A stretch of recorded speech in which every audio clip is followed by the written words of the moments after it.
Hello everyone, and welcome back to Figure Review.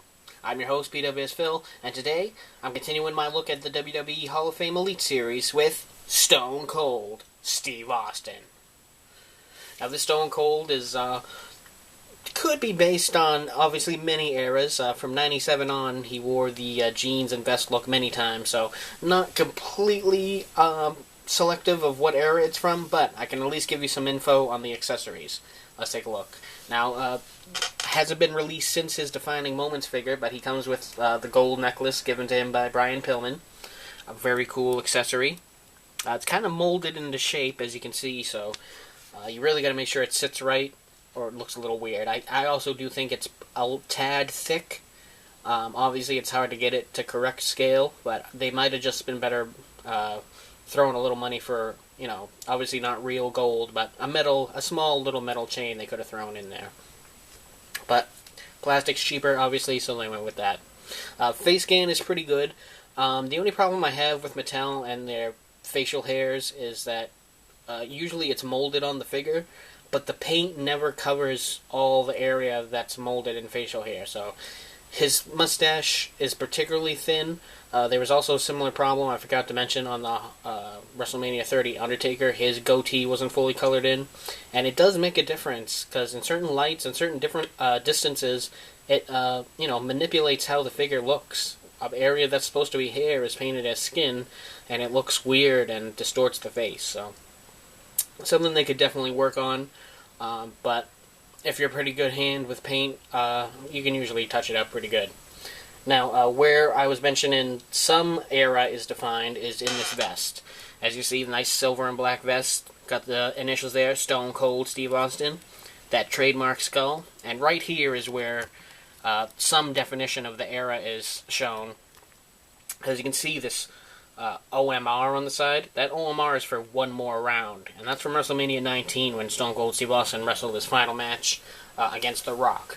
So the vest is at least based on WrestleMania 19, even though Austin wore trunks for that match. He might have worn something like this either around that time or perhaps after when he was general manager with Eric Bischoff. So there's a little bit of era-defining detail on this figure, but other than that, it could be any time Stone Cold.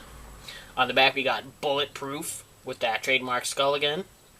Something that made this figure particularly unique is it was meant to be in the old Legend series, and that figure was scheduled to come out with the jean shorts, which had never been released. And any of the figures that had been produced were going upwards, some as much as $500. So all those people are very upset that this figure got released anyway, and I can understand that. And Austin in his bad wheels, of course, he's got his black knee braces and black knee pads. Got his Texas tattoo here. Another forgotten tattoo by Mattel is there is a skull tattoo on the inside of his ankle, but I've never seen it on a Mattel figure. And then, of course, he's got his short black boots for kicking people in the gut and delivering the Stone Cold Stunner. Now, before you guys start crying about, Phil, you're missing an accessory, man. He did come with another shirt, but I have it currently on another Stone Cold Steve Austin figure. Came with a white shirt, sleeveless. Looks pretty good overall, but there is a very glaring omission in this figure, and that is the shirt, I should say. They didn't put the skull on the back. Isn't that the point of rubber shirts, to put the detailing on the back? What a complete waste I feel this is. Why even put the shirt in there if you're not gonna put all the detailing on there? Like, why didn't you just forget the vest and properly detail the shirt? Seems like a really big, that's the whole point of the rubber shirts, because the cloth one's Velcro in the back, so they don't want to really put a detailing on the back like that. But now you just have a big blank space instead of the trademark smoke and skull. Ridiculous, in my opinion. Ridiculous. Overall, I'm going to give this Stone Cold figure a 9, and the only reason for that is because the amount of, the fact that it's an unreleased figure that finally made its way out brings it way up. If it wasn't a released figure that was never supposed to be released, I'd probably only give it an 8. reused head scan, not completely painted properly, chunky necklace.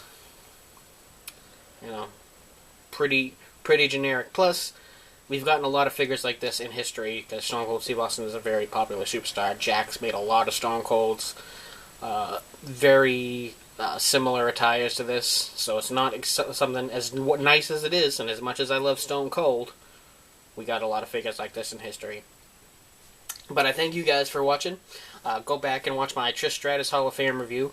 That's going to be it for this Hall of Fame series. Go back and watch my WWE Elite WrestleMania 30 reviews, and keep an eye out for some Elite 34, some Elite 35, and some Basics coming soon. Catch you later, guys.